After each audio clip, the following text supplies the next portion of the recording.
Assalamualaikum warahmatullahi wabarakatuh.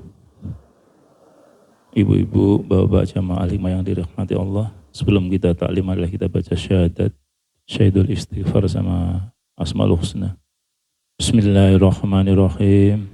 Asyhadu an la ilaha illallah wa asyhadu anna Muhammadar Rasulullah. Allahumma anta rabbi la ilaha illa anta khalaqtani wa ana abduka wa ana ala ahdika wa wa'dika mastata'tu.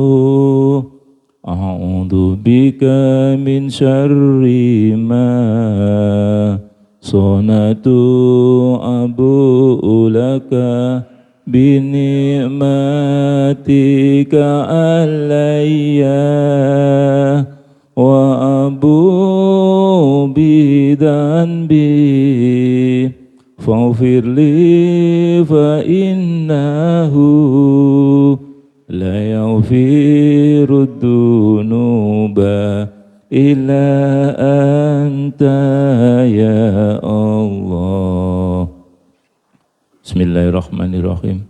Bismillahi badana walhamduli rabbina wassalatu wassalam linnabi habibina.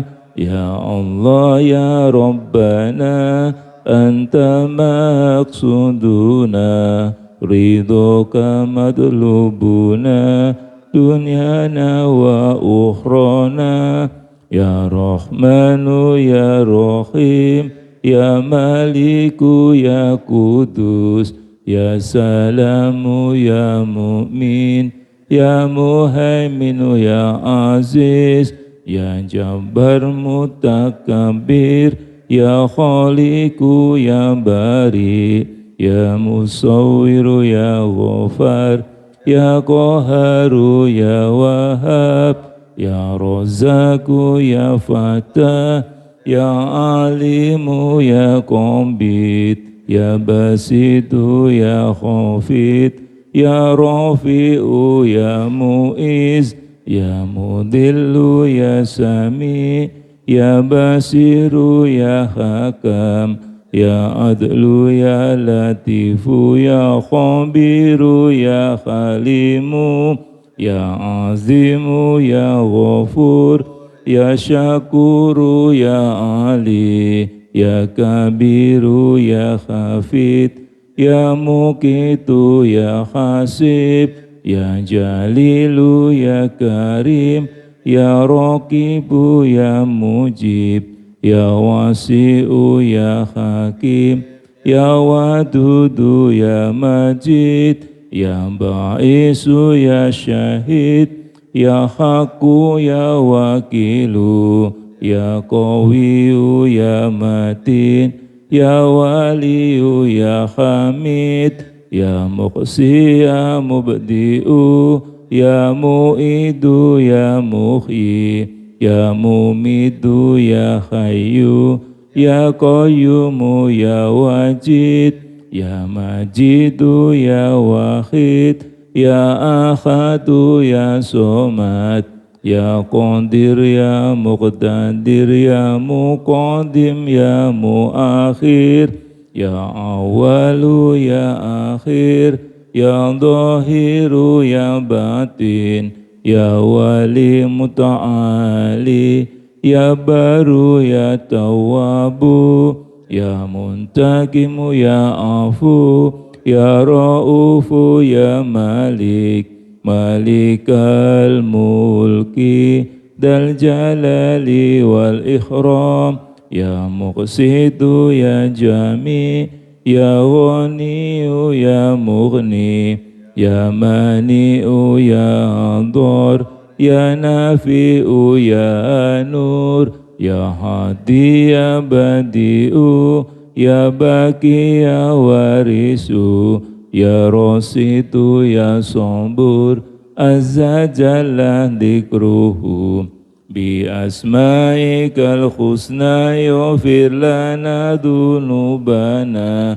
wali walidina wa dzurriyyatina kafir an sayyatina wastur ala uyubina wajbur ala nuqsanina warfa darajatina wazidna ilman nafi'a wa rizqan wasi'a halalan thayyiba wa amalan sholiha wa nawwir qulubana wa yasir umurana wa sahih ajsadana daiman hayatina ilal khairi qarribna anis syarri baidna wal qurba rajauna akhiran minal munah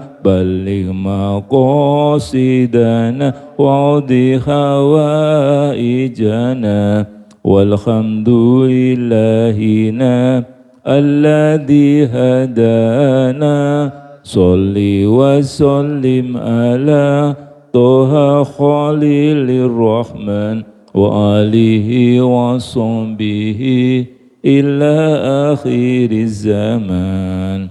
Al-Fatihah. A'udzu billahi minasyaitonir rajim. Bismillahirrahmanirrahim. Alhamdulillahi rabbil alamin arrahmanir rahim maliki yaumiddin. Iyyaka na'budu wa iyyaka nasta'in ihdinas siratal mustaqim siratal ladzina an'amta 'alaihim ghairil maghdubi 'alaihim waladdallin. Amin.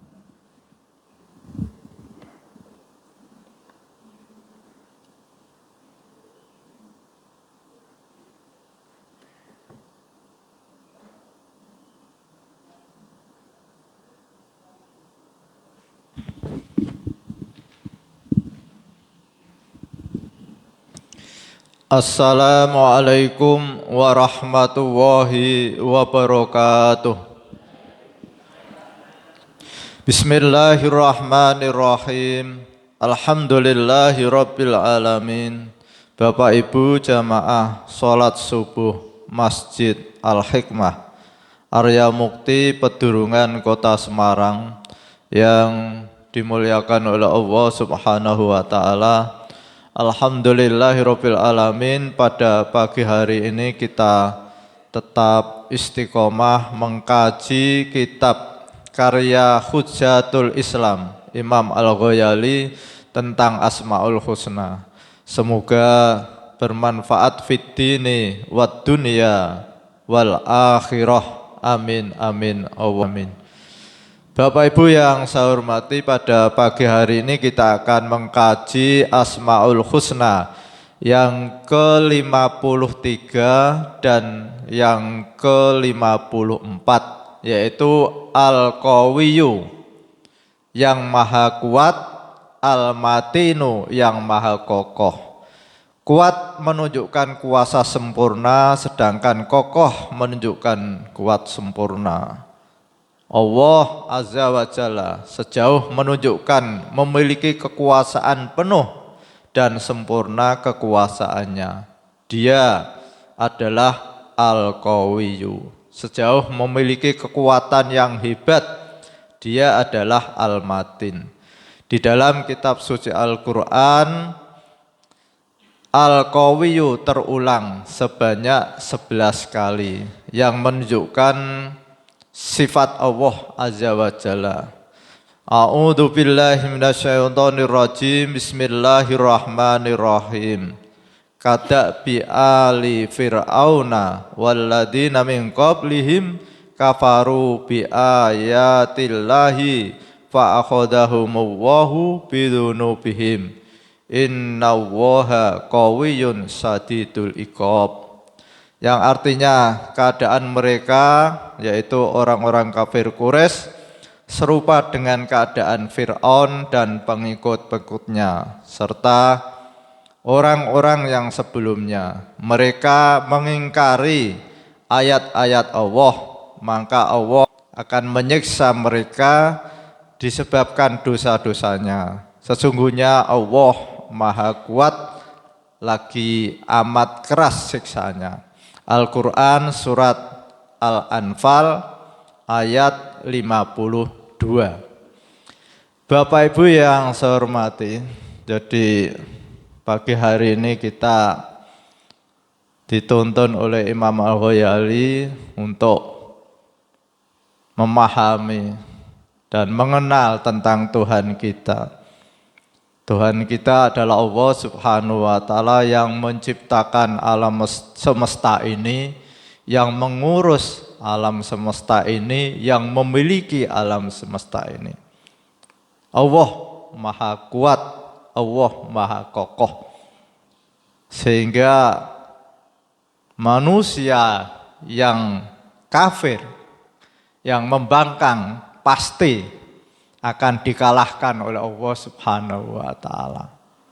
Sebagaimana di dalam kitab suci Al-Quran surat Al-Anfal ayat 52, Allah berfirman, keadaan mereka, yaitu keadaan orang-orang kafir Quraisy itu seperti keadaan Fir'aun dan pengikut-pengikutnya serta orang-orang sebelumnya.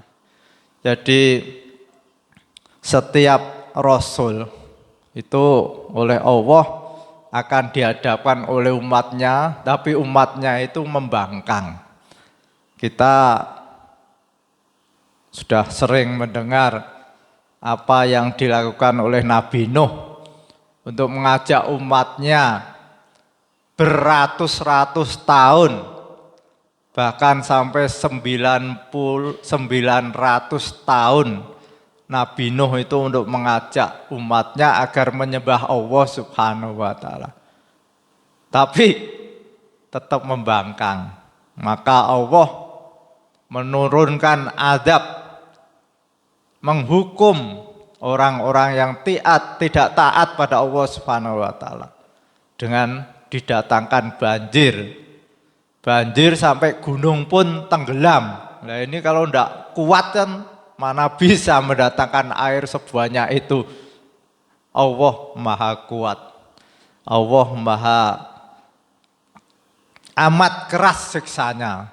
Sehingga orang-orang yang membangkang pada masa Nabi Nuh itu ditenggelamkan. Sampai anaknya yang namanya Kan'an tidak mau tunduk, tidak mau ikut ayahnya. Dia mencoba naik ke gunung. Tapi apa yang dihadapi? Air itu semakin tambah sampai. Kita bisa membayangkan kalau air itu menenggelamkan rumah aja sudah luar biasa, apalagi sampai gunung tenggelam. Ini kan merupakan satu kekuatan yang hebat yang didatangkan oleh Allah Subhanahu wa Ta'ala. Jadi termasuk umatnya Nabi Lut itu pun dihancurkan oleh Allah Subhanahu wa Ta'ala dengan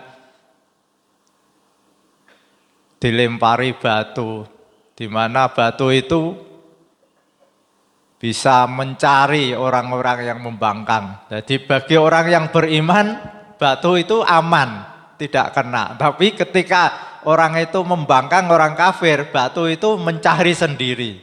Jadi kalau sekarang itu ya katakanlah yang sedang rame ini Iran sama Israel itu. Dari jarak berapa Pak Judawi itu? Iran ke Israel itu. Wah, itu bisa mencari tempat sasaran. Dan begitu juga ketika Allah menyiksa umatnya Nabi Lut yang membangkang itu ya batu-batu itu ya dari langit jaraknya ribuan kilometer itu, tapi bisa tepat sasaran. Setiap orang yang membangkang pasti kena batu itu. Dan banyak sekali umat-umat yang membangkang zaman dahulu itu disiksa oleh Allah Subhanahu wa Ta'ala. Begitu juga orang-orang kafir Quraisy itu ketika dia membangkang, tidak mengikuti syariatnya Nabi Muhammad SAW agar menyembah Allah Subhanahu wa Ta'ala, tidak menyembah berhala, bahkan dia memusuhi Nabi Muhammad SAW, Sehingga ketika perang Badar itu orang-orang kafir juga disiksa oleh Allah Subhanahu wa taala. Ketika perang Badar itu secara rasio mestinya menang orang-orang kafir karena orang-orang kafir itu 1000, sementara orang-orang yang beriman itu hanya 300. Tapi oleh Allah Subhanahu wa taala dalam rangka menyiksa orang-orang kafir itu, maka diturunkanlah para malaikat. Ya, ketika perang Badar itu orang-orang kafir melihat umat Islam itu banyak karena ditambah dengan malaikat. Sehingga dia ketakutan dan setiap malaikat itu menyiksa orang-orang kafir itu. A'udzu billahi minasyaitonir rajim. Bismillahirrahmanirrahim. Ayat yang kedua. Wala yansurannallahu may yansuruh innallaha laqawiyyun aziz. Yang artinya sesungguhnya Allah pasti menolong orang-orang yang menolong agamanya. Sesungguhnya Allah benar-benar maha kuat lagi maha perkasa.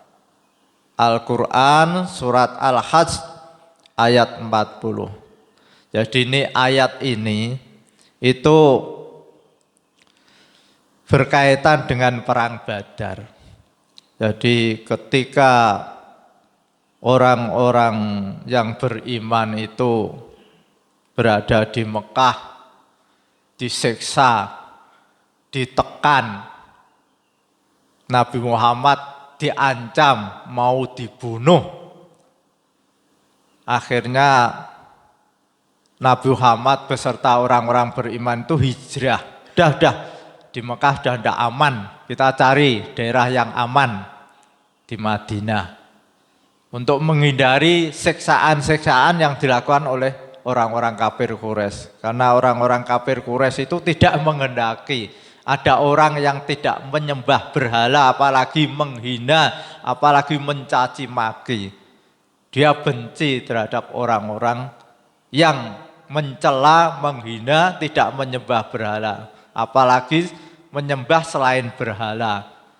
Maka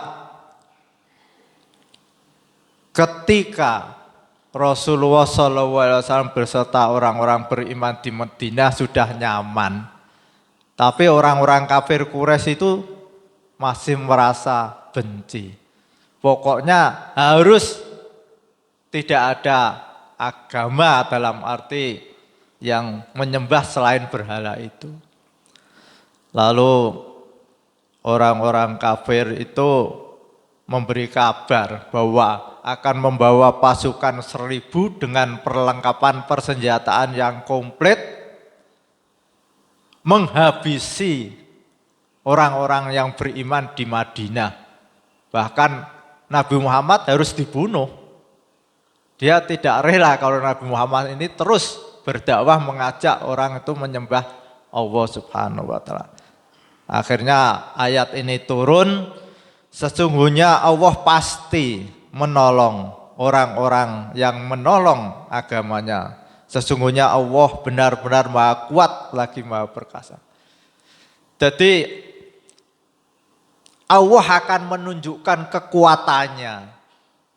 Sekuat apapun, sehebat apapun orang-orang kafir Quraisy dengan persenjataan yang komplit, pasukan 1000 orang akan menghabisi Nabi Muhammad dan pengikutnya yang hanya 300. Tapi Allah berjanji, Allah itu maha kuat, maha perkasa. Kalau menghadapi orang-orang kafir itu kecil. Sehingga dalam hati orang-orang beriman semangatnya luar biasa. Oh, kita punya Tuhan yang maha kuat, masa enggak berani. Nah, benar, terjadi perang Badar dan akhirnya orang-orang kafir yang dulunya semangatnya luar biasa dengan kesombongannya, saya pasti menang. Orang 1000, Muhammad itu apa? Tidak punya apa-apa. Orang-orang miskin, pasti menang. Tapi kenyataannya dikalahkan oleh orang-orang yang beriman. Allah Maha Kuat, Allah Maha Perkasa. Tidak akan ada yang bisa mengalahkan Allah Subhanahu wa taala. Ayat yang ketiga, A'udzu billahi minasyaitonir rajim. Bismillahirrahmanirrahim. Ma qadarullaha haqqa qadrih. Innallaha laqawiyyun aziz. Yang artinya mereka tidak mengenal Allah dengan sebenar-benarnya. Sesungguhnya Allah benar-benar Maha Kuat lagi Maha Perkasa. Al-Quran surat Al-Hajj ayat 74. Jadi ayat ini turun itu berkaitan dengan orang-orang kafir Quraisy yang merasa sombong, merasa kuat bahwa berhala-berhala itu akan bisa membantu, bisa memenangkan dia itu ketika ingin menghabisi orang-orang beriman, menghabisi Nabi Muhammad. Mereka tidak mengenal Allah dengan sebenar-benarnya.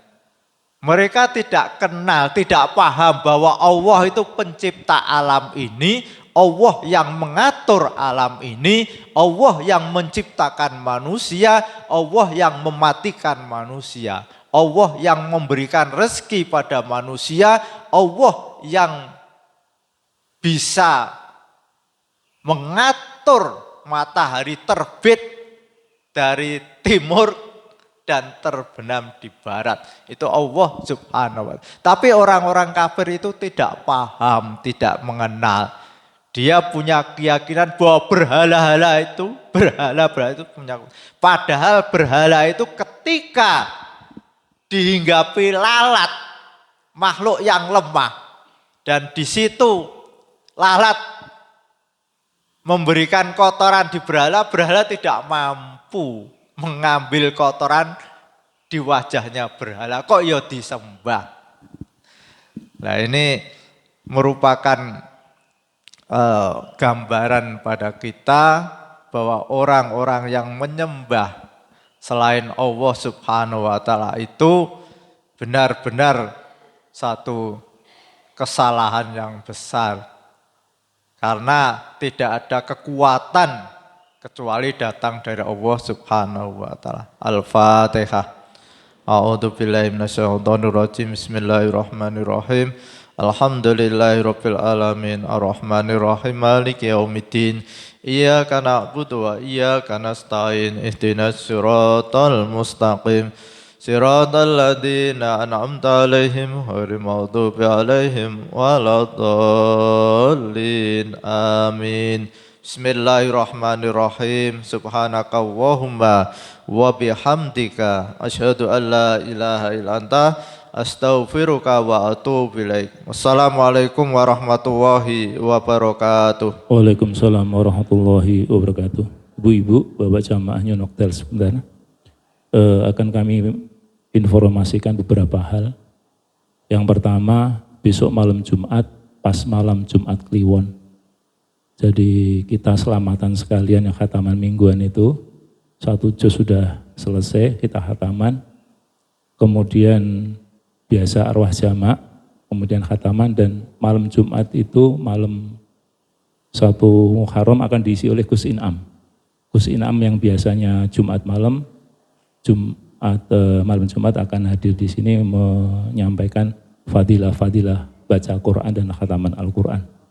Kemudian paginya, Jumat pagi, itu ide dari teman-teman muda, kemudian dikoordinasikan dengan Al-Furqan dan At-Taubah. Alhamdulillah sampai saat ini yang pesen kaos itu sudah 220-an. Nah, kalau 220 kan nggak dipakai apa-apa kan ya eman-eman katanya.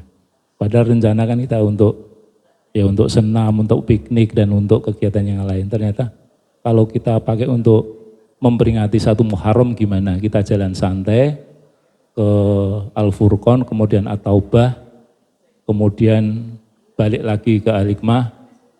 Kita bersama teman-teman yang muda itu ngeband, gitu. Jadi di situ nanti ada door prize, ada makan-makan, rakitang telo goreng Bu nggih.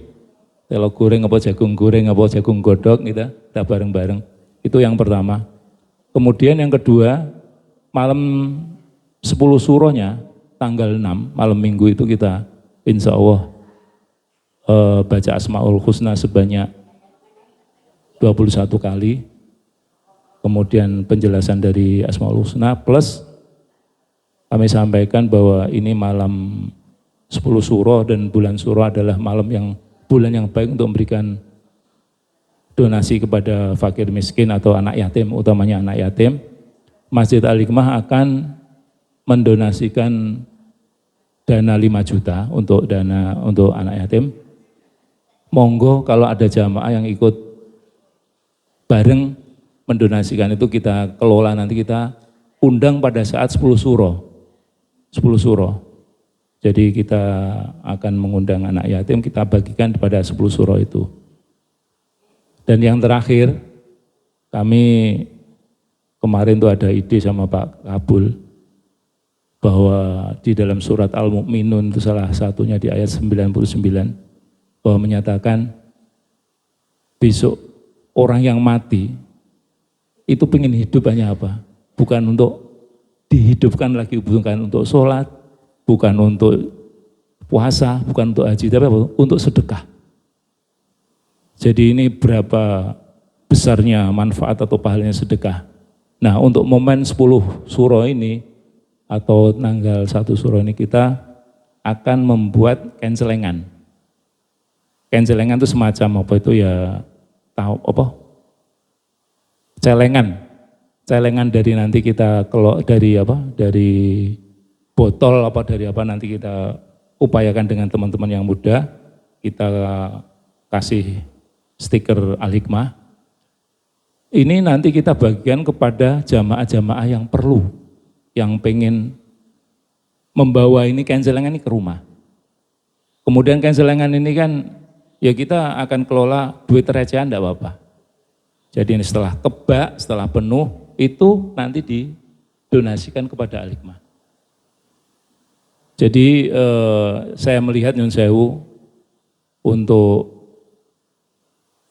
donasi subuh atau harian itu kan kita sedekah subuh tiap hari. Tapi apa itu mungkin enggak sering. Tapi kalau misalnya kita enggak di rumah, kita bisa sedekah di kencelengan itu. Kalau kita mungkin ibu-ibu pas enggak bisa hadir atau bapak enggak bisa hadir, tiap hari kita kencelengan itu. Dan yang perlu kita ketahui kan bahwa kita akan sedekah sedikit maupun banyak, itu kan yang dinilai ikhlasnya. Siapa tahu kita sedikit di rumah, walaupun 100, 200 sampai ikhlas itu lebih besar daripada kita sedekah di masjid tapi pengen dilihat oleh orang lain. Jadi momen pada saat nanti jalan santai, insya Allah kencelengan itu kita sudah jadi, dan siapa yang pengen mengambil kencelengan itu monggo dibawa ke rumah. Kalau sudah penuh baru didonasikan ke Masjid Al-Hikmah. Ini mungkin beberapa hal yang pas pada saat momen 1 Muharram atau bulan Muharram ini, suatu yang luar biasa. Semoga dengan beralihnya atau berubahnya tahun Muharram ini kita diberikan kesehatan, diberikan tambahan keimanan, barokah umur kita, barokah hidup kita, barokah keturunan kita, dan moga-moga Allah telah memberikan kita husnul khotimah. Terima kasih. Assalamualaikum warahmatullahi wabarakatuh.